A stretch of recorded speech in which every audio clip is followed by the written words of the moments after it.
Senhor presidente, senhores senadores, senhoras senadoras, telespectadores da TV Senado, ouvintes da Rádio Senado, usuários das redes sociais. Senhor presidente, em meu nome e em nome da liderança do governo nesta casa, venho expressar o meu mais veemente repúdio às novas e mais graves denúncias ontem divulgadas pela Rede Globo através do programa Fantástico, de que a Agência Nacional de Segurança dos Estados Unidos, a conhecida NSA, espionou as comunicações da senhora presidenta Dilma Rousseff, tendo acesso direto ao conteúdo de telefonemas e e-mails da senhora presidenta. Trata-se, senhor presidente, de uma clara e indisfarçável violação aos sagrados princípios de soberania nacional, injustificadamente promovidas em nome da segurança dos Estados Unidos. Como era de esperar, tão logo tomou conhecimento dessas novas e mais graves denúncias envolvendo as comunicações diretas da presidenta com seus assessores diretos e seus ministros, a presidenta Dilma determinou a convocação o mais rapidamente possível do embaixador dos Estados Unidos no Brasil, senhor Thomas Shannon, para ouvi-lo sobre as denúncias e, a partir daí, adotar os procedimentos de defesa dos interesses da soberania nacional.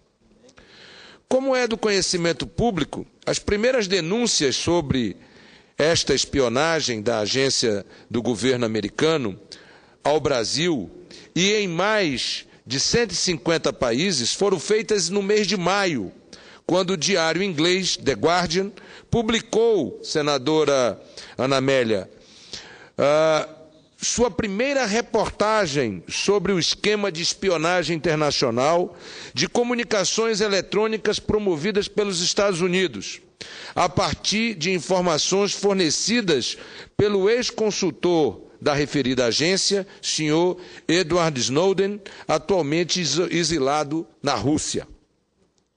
Vários documentos foram cedidos por Snowden ao jornalista inglês Glenn Greenwald, que reside no Brasil há 8 anos.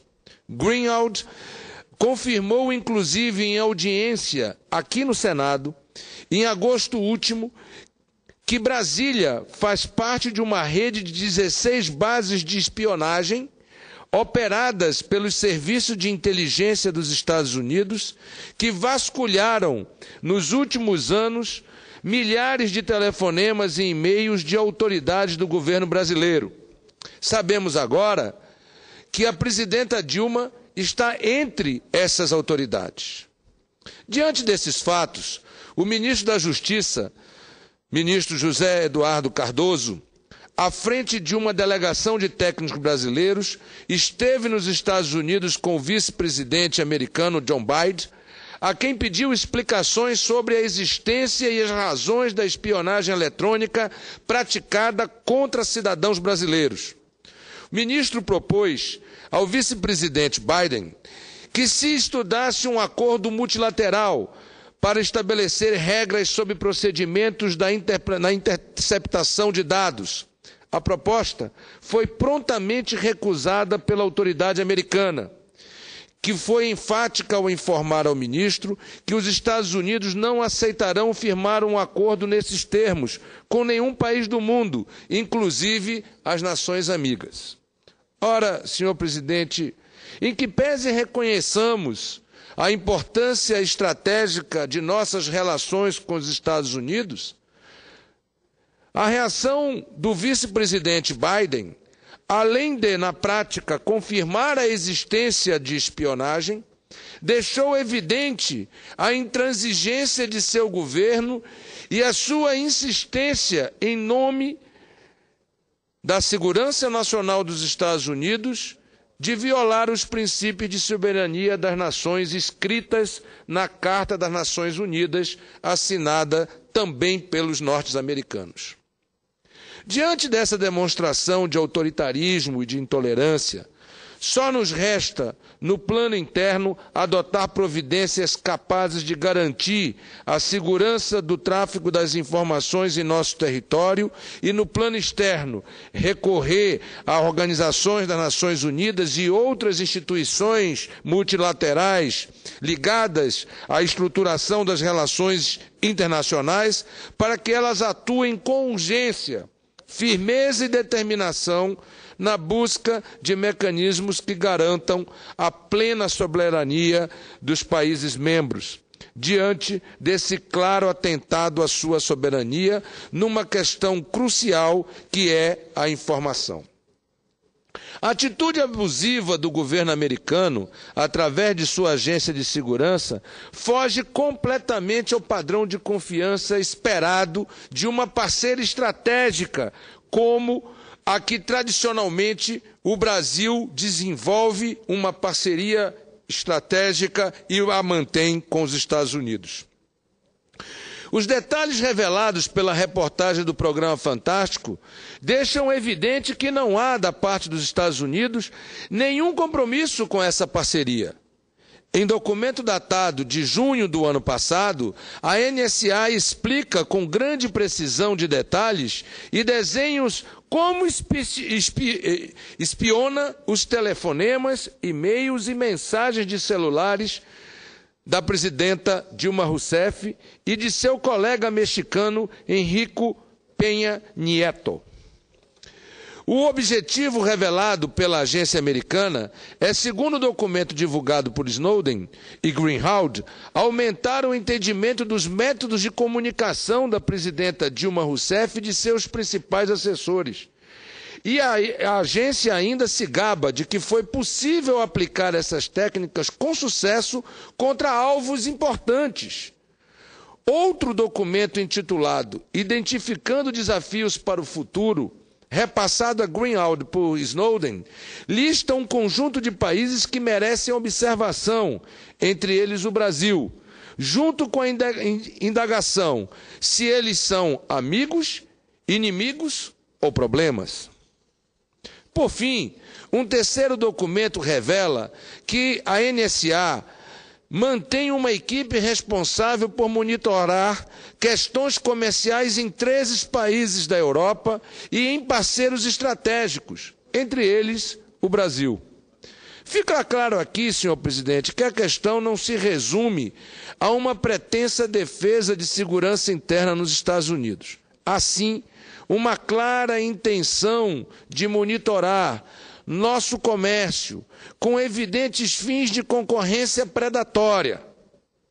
Estou encaminhando à consideração deste Senado um requerimento exprimindo o nosso claro repúdio desta Casa do Congresso Nacional a essas investidas do governo dos Estados Unidos claramente atentatórias aos mais comezinhos princípios de soberania dos países assegurado pelo direito internacional e pelas Nações Unidas. Este voto de censura é respaldado à legislação brasileira, que é cristalina. Não pode haver coleta de dados de pessoas ou instituições neste país sem ordem judicial.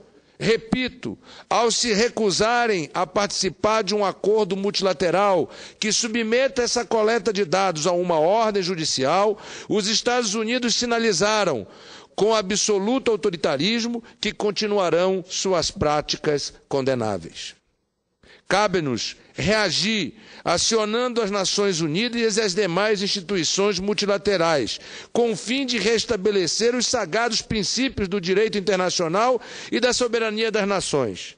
E aqui quero fazer destaque que, muito embora, senhor presidente, a nossa legislação seja cristalina em relação ao tema, a legislação americana é diferente. Mas ela é diferente com relação aos outros países, não para as informações internas e domésticas nos Estados Unidos. Eles não causam surpresa entre os especialistas da matéria, porque as ações da NSA, bem como de outras agências norte-americanas de inteligência e de contra-inteligência, vêm de longe. Na década de 90, por exemplo, foi implantado o sistema ECLON, que já permitia monitoramento das telecomunicações em todo o mundo, na década de 90. Contudo, após 11 de setembro de 2001, as ações dessas agências tornaram-se bem mais abrangentes e incisivas. Assim, o cenário agora exposto já havia sido previsto por especialistas em liberdade de expressão e segurança digital, em várias publicações que estão colocadas e postas na literatura mundial. Ressalta-se que judicialmente não há nada de ilegal dentro dos Estados Unidos para a execução do que eles chamam de PRISM e dos outros programas de espionagem. Após o atentado de 11 de setembro, ainda no primeiro mandato de George W. Bush, foi promulgado o que é conhecido como Patriot Act, assinado por Bush em 26 de outubro de 2001. O dispositivo permite a invasão de lares, espionagem e interrogatórios e até mesmo torturas de cidadãos em caso de ameaça real ou hipotética de terrorismo contra os Estados Unidos. O nosso país não tem histórico nem tradição de terrorismo, senhores. Senhores senadores, senhoras senadoras, brasileiros que nos acompanham, o nosso país sempre foi um país que teve como fundamento da sua diplomacia a paz, a negociação, a interlocução. Tivemos posições multilaterais extremamente importantes, desde o Estado de criação de Israel até as negociações mais importantes da ONU. Entretanto, em função da forte pressão da opinião pública interna americana, senhor presidente, e do caráter flagrantemente inconstitucional para a sociedade americana, alguns destes dispositivos, assinados pelo então presidente Bush, foi obrigado a abandonar o programa de vigilância eletrônica, sistemática e automática em âmbito doméstico. A solução era viabilizar uma maneira de continuar legalmente essa coleta eletrônica de dados. Surgiu, dessa forma, o Ato de Proteção da América de 2007, que tornou possível vigiar alvos, caso fosse comprovável que eles eram ameaças externas. Dessa forma, a NSA passou a atuar mais intensamente nas telecomunicações internacionais, nos fluxos mundiais de dados que passam por servidores ou satélites americanos. A legislação foi renovada por Obama em dezembro de 2012. Senhor presidente, eu faço esse relato técnico da legislação americana para dizer da importância da instalação no dia de amanhã da CPI aprovada pelo Senado da República, pela maioria esmagadora dos seus membros, para que nós possamos aprofundar estas investigações para comprovar até onde foi a interferência em nossa soberania, pelas denúncias estabelecidas pela imprensa e pelos documentos até aqui apresentados. Como disse ainda há pouco, existem circunstâncias e coincidências que precisam ser investigadas em nosso país pelo uso das nossas redes sociais e pelo uso da internet com fins, muitas vezes, de tentar desestabilizar politicamente um país. Senhor presidente, fica aqui a nossa indignação enquanto cidadão brasileiro para com um desrespeito ao povo brasileiro. Fica aqui o nosso pedido de voto de censura do Senado da República a esta ação, repito, de invasão de soberania e de desrespeito às liberdades individuais e coletivas de nosso povo por parte dessa agência dos Estados Unidos da América.